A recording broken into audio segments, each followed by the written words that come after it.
Mosaïd Oublaïd, de son vrai nom, Larbi Mohamed Saïd.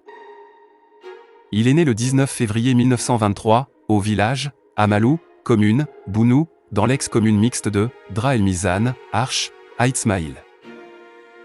Exclu de l'école après une querelle avec un fils de Caïd, Mohamed Saïd se consacre aux travaux des champs et devient berger à l'instar de tous les montagnards.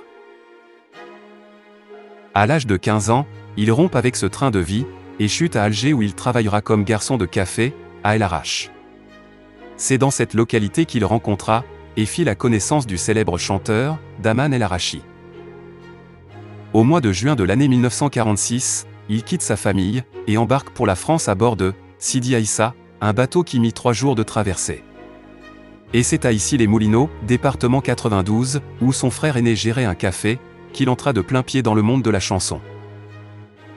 Là-bas en terre d'exil, il travaillait dur et s'occupait des activités politiques, puisqu'il était militant du Parti du peuple algérien Mouvement pour le triomphe des libertés démocratiques. PPAMTLD.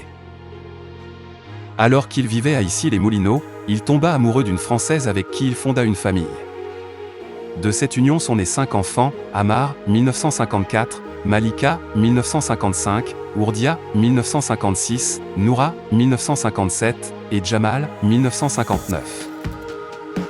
La chanson ne viendra qu'à partir de 1953, en enregistrant 5 disques à la maison Philips, dont « Arrête la consommation de l'alcool », car pour lui, l'alcool empêche la prise de conscience révolutionnaire.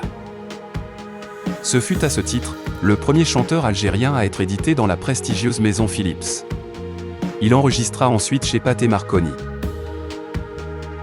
Après le déclenchement de la guerre de libération nationale, de retour au pays pour rejoindre le maquis, Krim Belkacem le rencontre pour lui dire « Toi, tu ne dois pas être au maquis, tu es chanteur et tu peux te déplacer à ta guise en France, la révolution a besoin de toi là-bas, pour sensibiliser par le verbe, et aider avec l'argent. » En bon militant de la cause nationale, il repart une nouvelle fois à Paris, où il a acheté un café qu'il transforme en un lieu de rencontre de tous les artistes, et servait également de gîte pour les militants du FLN, Front de Libération Nationale.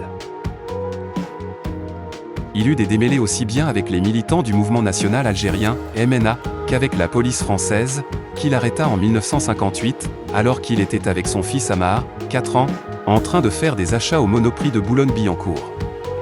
Il passa 2 ans dans les prisons de Boulogne-Billancourt, France, d'Annaba, et de Constantine, Berbérie centrale. Tous ses biens furent saisis par la police française, et sa femme et ses enfants furent pris en charge par la Croix-Rouge française. Il ne fut autorisé à revenir en France qu'à la fin des années 60. À l'indépendance, il s'est consacré pleinement à l'art, en produisant plusieurs chansons, dans lesquelles il chante la misère, les souffrances de ses compatriotes, la nostalgie, et l'amour. Parmi elles, sa célèbre chanson « Au bon vent » passe le bonjour aux enfants de ma patrie, en hommage à la Kabylie pour les affres qu'elle a subis durant la guerre de libération.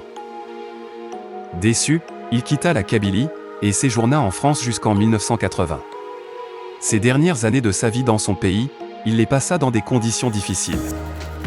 Un drame familial l'ayant obligé à quitter les siens, il se retrouva livré à lui-même, vivant dans des hôtels, mena une vie de troubadour, sans aucune considération, ou prise en charge par les autorités concernées, jusqu'à sa mort dans des conditions troubles.